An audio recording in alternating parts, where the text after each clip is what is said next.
कातिल ने जानबूझकर अपनी गाड़ी उस लड़की की कार से बिल्कुल सटाकर लगा दी ताकि जब वो दरवाजा खोले तो ठीक से अंदर बैठ ही न पाए। फिर मदद करने के बहाने उसने छाते जैसी दिखने वाली बिजली वाली छड़ी निकाली और उस पर हमला कर दिया।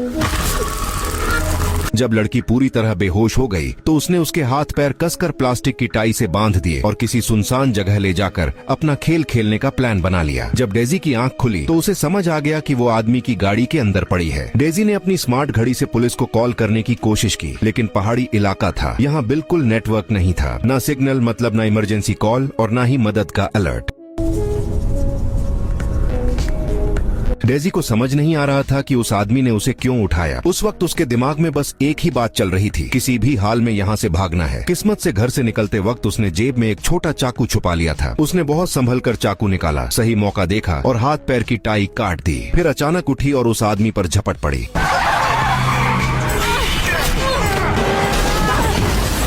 अच्छी बात ये रही कि दोनों को ज्यादा चोट नहीं लगी। डेजी गुस्से और डर में पागलों की तरह चाकू से वार करने लगी, लेकिन उससे जेफ को कोई जानलेवा नुकसान नहीं हुआ और जेफ बिल्कुल भी टेंशन में नहीं था। वो आराम से अपनी घड़ी देखने लगा। तभी उसने बताया कि वो पहले ही डेजी को सुन्न कर देने वाला इंजेक्शन दे चुका है। थोड़ी देर में उसका शरीर साथ छोड़ देगा। उसने कहा 1 मिनट में घबराहट शुरू होगी, 10 मिनट में हाथ पैर सुन्न पड़ने लगेंगे, 15 मिनट में टांगे पूरी तरह जवाब दे देंगी और 20 मिनट में सांस लेना मुश्किल हो जाएगा, आवाज भी नहीं निकलेगी। ये सुनते ही डेजी के पैरों तले जमीन खिसक गई। जेफ सच बोल रहा है या झूठ, ये सोचने का वक्त नहीं था। उसकी पहली और आखिरी सोच थी भागना। वो पूरी ताकत लगाकर आगे की तरफ दौड़ पड़ी, लेकिन कुछ ही देर में डरावनी चीज हो गई। उसकी उंगलियां धीरे धीरे सुन्न होने लगीं। लंगड़ाता हुआ जेफ पीछे पीछे आ रहा था। डेजी ने रफ्तार बढ़ाई, लेकिन वक्त बहुत कम बचा था। अगर जिंदा रहना था तो 20 मिनट के अंदर जंगल से बाहर निकलना जरूरी था। उसकी एक टांग अब पूरी तरह सुन्न हो चुकी थी और जेफ और पास आता जा रहा था। डेजी ने खुद को बचाने के लिए एक पेड़ के खोखले तने में छुपा लिया, लेकिन तभी एक और खौफनाक चीज हो गई। हजारों चींटियां बाहर निकल आईं और उसके जख्मों को काटने लगीं। दर्द इतना तेज था कि वो खुद को रोक नहीं पाई और चीख निकल गई।